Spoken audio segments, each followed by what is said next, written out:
Football Dad's Army. Welcome to the match reaction show. Arsenal beating Brighton 3-0 at the MX Stadium. That is the fifth away game, fifth consecutive away game that Arsenal kept a clean sheet away from home, and that is testament to that defence. Defence was absolutely brilliant today. The only one that didn't have a good game is Zinchenko, and I don't think Zinchenko should be starting for this club anymore. I really don't. Let me know what you think in the comments. Don't forget to stick a like on the video for me because it really helps the channel and helps me grow. So I appreciate the likes more than the subscriptions. If you've subscribed, thank you very much as well. If you ain't, don't cost nothing. Have a little press a little subscribe button as well. But that game today was absolutely brilliant. It was Arsenal control excuse me, controlled that game very, very well. I was a bit apprehensive. Watching that first half, I was thinking, oh, I mean, it's starting to get the horrors of last season. When we capitulated, it was around this time of the season last year when we started to lose some games or draw some games, and our title challenge started to fall off. But this year, we're different. This year, something else. You can sense it. Like even with the manager, even with Mikel Arteta, even with him, you can sense the calmness. It's more serene. It's more relaxed, and the team have come together, and their mentality seems different as well. That they're like a unit, and they trust each other. Every player on that pitch trusts. They all trust each other, and that's what's going to win us this league. I'm starting to get confident that as long as we win, as long as we can keep ourselves together, we're going to win this league. I think there might be a few little banana skins in the pipeline for Man City and Liverpool. I mean, Liverpool are away at Old Trafford tomorrow, so that could be potentially a banana skin for Liverpool, and hopefully Man United at least get a draw. If they get a draw, or if they beat United, if they beat Liverpool, if United beat Liverpool, we stay top. If they get a draw, we stay top, and then it's in our hands. It's in our hands. As long as we win every other game of the season that we've got, we will win that league. It's mathematically impossible for any other team to win the league if Liverpool draw or lose tomorrow and Arsenal win all their games. Let me know what you think about the game. Did you watch it? Did you think it was your man of the match? I mean, Kai Havertz was brilliant today. He deserved his man of the match accolade. I think he's the last 5 games or so. I think he's started to prove. He started to pay us back for the faith. Well, pay the manager back at least for the faith that he's been showing in him. I know a lot of the fan base has been on his back, and not me included, not think he's worth the money that we paid for him, 60 odd million it was, even though there's a new song, 60 million down the drain, Kai Havertz scores a game. And the Arsenal fan base have started to warm more. There's some fans out there that have absolutely ridiculed Kai Havertz, slated him all season. But even them are starting to think, you know what? It took a while, but it's starting to pay dividends. It is starting to come into fruition. He's found his position, because it was a lot of talk about, we don't even know what position is his best position. We don't even know when he's played in midfield, he's played on the left, he's played up front. We found out his position is that false 9 position, they called it. Where he is a 9, but he drops to a 10 and he drops deep, and he finds space. They call it a false 9, and it is starting to come into fruition. And I'm really happy for him, and I'm really happy that Arsenal are now, we're back in the title race again. Although we was in the title race last season, it was only 2-horse race, us and Man City, top of the league for a lot of it. But there was always that fear. There was always that, when are the wheels going to fall off? We knew it was coming. We knew as as an experienced Arsenal fan, as having seen the last 40 years of following Arsenal, uh, you come to expect it. I know we've won a few titles in that time, loads of FA Cups in that time, but the disappointment, and you're just expecting it to happen. But there's something's different this season. Something is very very different with the mentality. The I don't know, the confidence in myself. Like, I'm not expecting us I'm not expecting the wheels just to fall off. I'm starting to get the difference. I'm starting to feel the confidence oozing. I can sense it. I can see it in the players. I can see it in the way they play. They're not scared anymore. The amount of goal math, scrambles, and panics over the years that Arsenal have had. When like we're winning games or we're drawing games and then we lose them because of the defense is not being as solid as what it is now for a long, long time, and the defence has been our undoing over the years, and it just seems so much better now.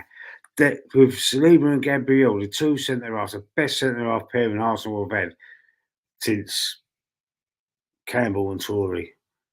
You know, Campbell and Tory were solid, like Adams and Keown was solid. With Steve Bold was also involved with Keown and Adams, but well, that was solid defence. The two centre half pairings I'm talking about, and we've not had that.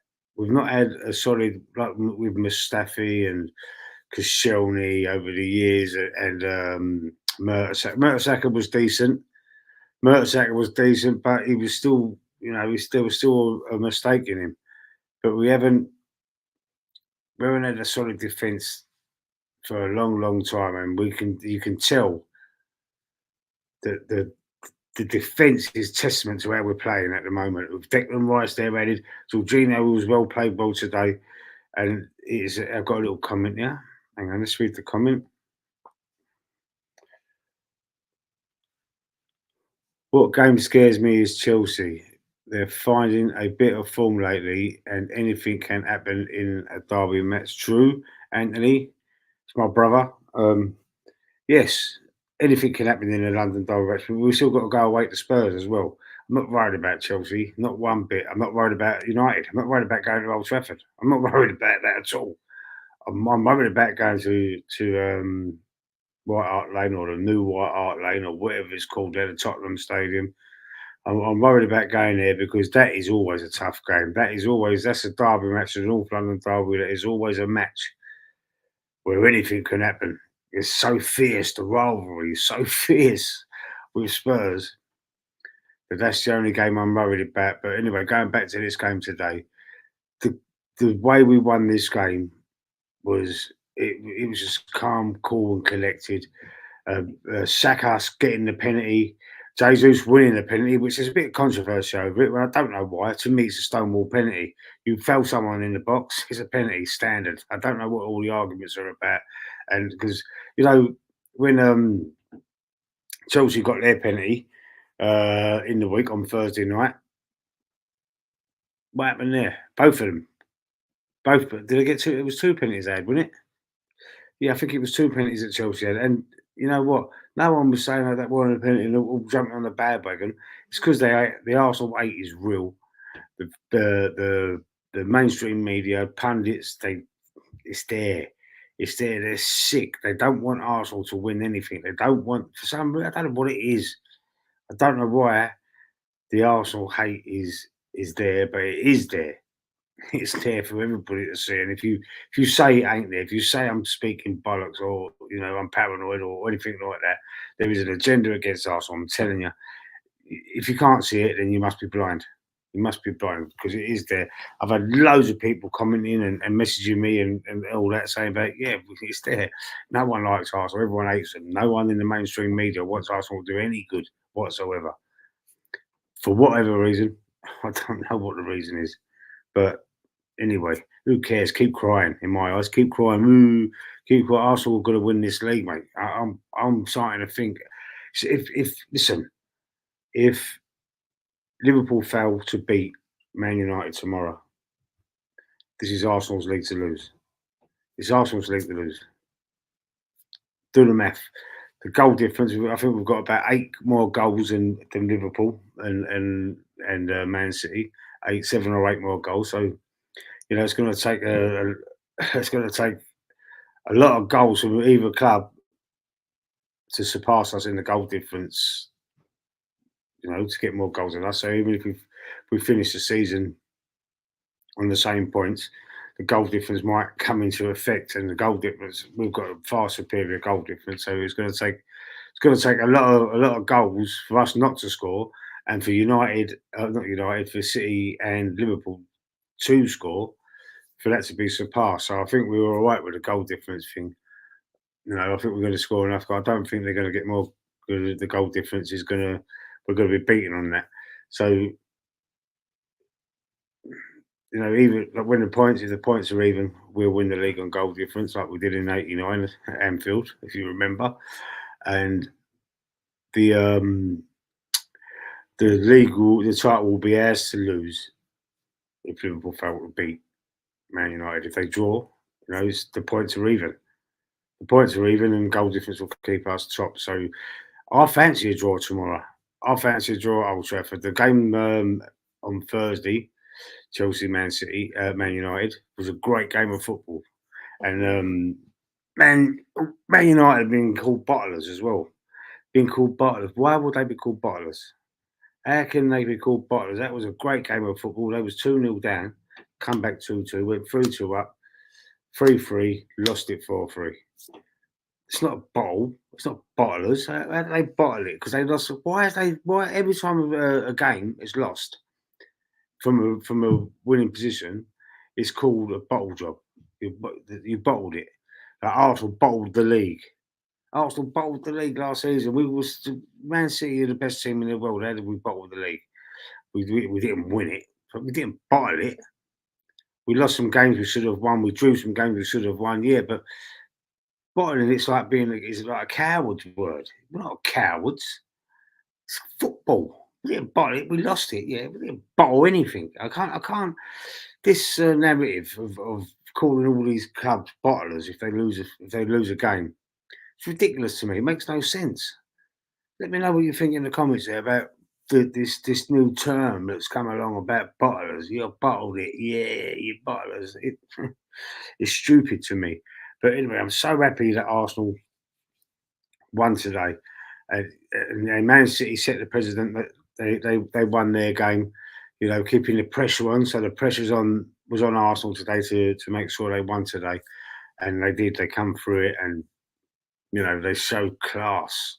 So it was a tough game at the MX. And listen, they've not lost there since August, Brighton. They've not lost at home since August. Arsenal went there and done the business.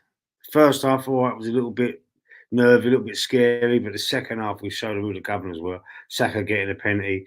Kai Havertz scores again, 60 million down the drain. Kai Havertz scores again, gets a goal, gets man of the match, which he deserves. And then Leandro Trossard comes on, super sub, off the bench, goes back to his old club and scores the third goal for Arsenal. Brilliant, brilliant, brilliant game. Brilliant result. Arsenal top of the league. And hopefully, because I do fancy a draw tomorrow, we're going to stay there. Yes, we're going to stay there. Anything else to say? Yes, Tuesday. Right, Tuesday's live stream is going to be a watch along. The Bayern Munich game. Arsenal home, first leg to Bayern Munich on Tuesday. I think it's at 8 o'clock kickoff UK time. And I'll be doing a watch along for that. I'm hoping to get Scott on and a couple of other people. I'm not sure if they can make it or not. So it might be just me watching the game, telling you what's happening on the pitch. So come and watch me do that. And I've not much else to say about the game. There's no one in the comments. If there's people in the comments or people watching, then you'd be asking me questions. But it seems that there's no one in the comments. I might have done this a bit too late today, but this is the only time I could have done it. So yeah. Okay, so let me just give it a few minutes, see if anyone comes in. Anthony, have you gone? Put one comment in and left.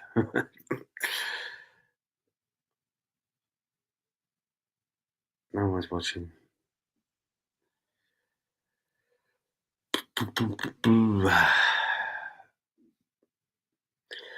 Listen, Gabriel Magalhaes and all. What a player he is. Did you see how excited he got when he blocked that shot? Did you see how excited he got? They were all, yeah, yeah, come on. That's togetherness. That's brilliant. It was absolutely brilliant to see. And, they're all playing for each other. Zinchenko, I don't want to see him in an Arsenal shirt ever again. Uh, for me, nah. Quite a few loose balls he played today.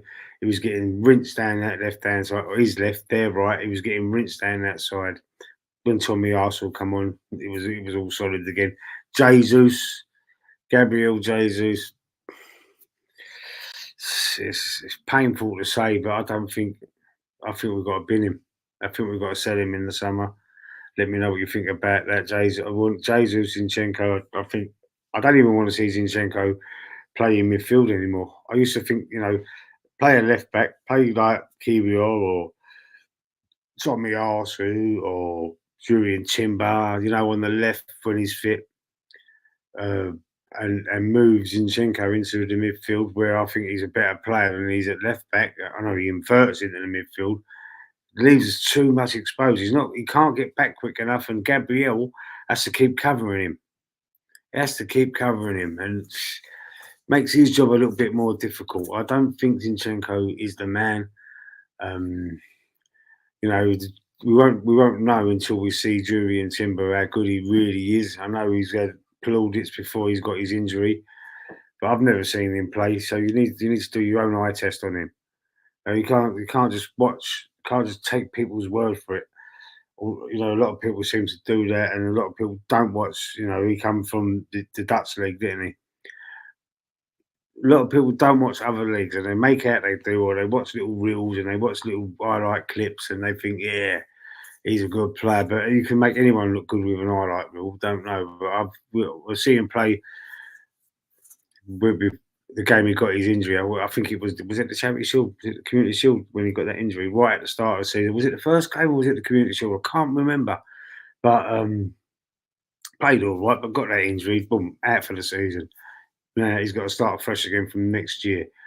Hopefully he will be, he'll be back fit and for the start of the next campaign, and we can start seeing what he's about. But Zinchenko, we've got to get rid of him. Would you keep Zinchenko or would you get rid of him? Let me know in the comments. Jesus, would you keep him or bin him? Let me know in the comments as well. Jesus, for me, I think he's not a goal scorer, really, is he? He said that himself. That's not one of his main strengths, but he is an attacking player. So an attacking player, it's not really a goal scorer. Is it the right man for the club? Is it the right man for us? I used to think so. I used to think I liked his work rate. I liked the fact how he used when he runs, he pulls opposition defences. He pulls them all over the place. So when they try and follow him in his tricky runs in behind arcs. He's run quick, fast, good feet, but he needs to finish, and he's not a prolific finisher. And unfortunately for me, as an attacking player, I think I'd have to say we've got to bin him because we need attacking players that can finish their dinner, and he just can't. He just don't get enough goals for me. Saka had a pretty quiet game, really. Although I'm really worried about him. Is he being overplayed? He's played a lot of football, hell of a lot of football, and he's limped off 4 or 5 times this season. He limped off in the last game. He didn't play against Luton, but he limped off in the game before that against Man City, and you know I think he's being played too much. I do think he could do with a bit more time on the bench. But who would you play there at the right on that right wing? Reece Nelson, Jesus, but I've just said about Jesus. I don't think that he should be. I don't think that he's good enough anymore. Martinelli, he come on and played on the right when he come off the bench. Uh, He's better on the left. Trossard come on and played on the left for Jesus, and Martinelli come on for Saka. Good subs, I thought then at the time, that double substitution, but you know, I don't think Jesus could play on the right or the left. Could he be a 10? It can't be a 9 because he can't finish. Could he be a 10? Mm, I don't know. I'm not so sure. I think I'm losing faith in Gabriel Jesus. Smith Rowe was on the bench. He had a blinding game, man in the match performance against Luton. He didn't get any minutes again. What is going on with Smith Rowe? I do not know. I really don't know. I'm really worried about losing him in the summer. Let me know what you think about Smith Rowe. I don't want to sell him. All right, I said I'll bin Zinchenko. I said I'll bin Jesus. I think Thomas Partey might be going as well. I think we might be seeing the back of him in the summer. Mohamed El Neni's going. Cedric Suarez is going. We know Cedric Suarez is definitely going. I think Partey will be going. I think Mohamed El Neni, his contract is run out as well. I know he got a year extension last summer. For what reason? God only knows. I think he's only played 1 or 2 games. He might have come on as a sub, but you know, another player. He just, he just sits there. He's a decent backup, but no, we don't want decent backups. We want players like what Man City have got on their bench that can come on and change the games. If finally your main first starting 11 is having a bit of a stinker or has got a little knock, little injury, someone that can come on and be as good, if not better, than whoever else is replacing. So we need to address that. We need to get rid of more dead wood at the club. And I even think, even though Thomas Partey had a good game the other day against Luton, I think he's dead wood now. Mohamed El Neni, Cedric Suarez, Zinchenko. I think Jesus. We're going to sell about 5 or 6 players in the summer, raise some money, buy 5 or 6 players to replace them. Then we go again. But we got to win this league this year. Winning the league this year will attract more of the higher end players to come to us, to come to be coached under Mikel Arteta, because Mikel Arteta is proving everybody wrong at the moment. I think his attitude and his demeanour this season, especially since the turn of the year, has been, what's the word I'm looking for? It's been different. I don't see him. He's up and down on the touchline still, but I don't see him going as mental as what he did last season. Like when he was like micromanaging everything last season. He's not doing that as much this year. He seems a lot calmer, and so do the players. I think he might have been confusing the players a little bit last season with all that micromanaging, going up, no, go there, no, go over there. You should be here, you should be there. But yeah, I think he's a lot more calm, cool, and collected. I think he's confident. I think Arteta is confident. Anyway, I'm going to leave it there. Um, I really do. I really believe that we've got a great chance. I know it's a 3 horse race still, but now the pressure is back on Liverpool. Liverpool have got to produce. If they don't, I'll really, really fancy our chances. Liverpool could win the league and win every game they've got left, and it's in their hands at the moment. It is in Liverpool's hands. If they win every game, they win the league. But I've got a little sneaky, niggling feeling there's going to be a draw at Old Trafford tomorrow. They hate each other, Man United, Liverpool. There's a lot of animosity. There's the fans, Jamie Carragher spitting at that Man United fan a couple of years ago. Remember that? How he still got a job in Sky Sports, I would never know. But that's the hatred between Man United and Liverpool. It even comes down to adults like and former players and pundits like that scumbag Jamie Carragher. I will call him a scumbag because that's what he is, for spitting at a child. spitting at a child. People seem to forget. People got short memories, mate. And I've been slagged off for calling him that before. People, Liverpool fans, whoever, slagging me off for saying that, but it's true. You spit at anybody, you're a scumbag. You spit at a child, you're even worse, mate. Spat at a child. Harry's still got a job at Sky Sports. I will never know as long as I live. But anyway, leave it there. Stick a like on the video, subscribe to my channel. I'll speak to you soon. It will be Tuesday. Watch along. Bayern Munich, Champions League. Laters.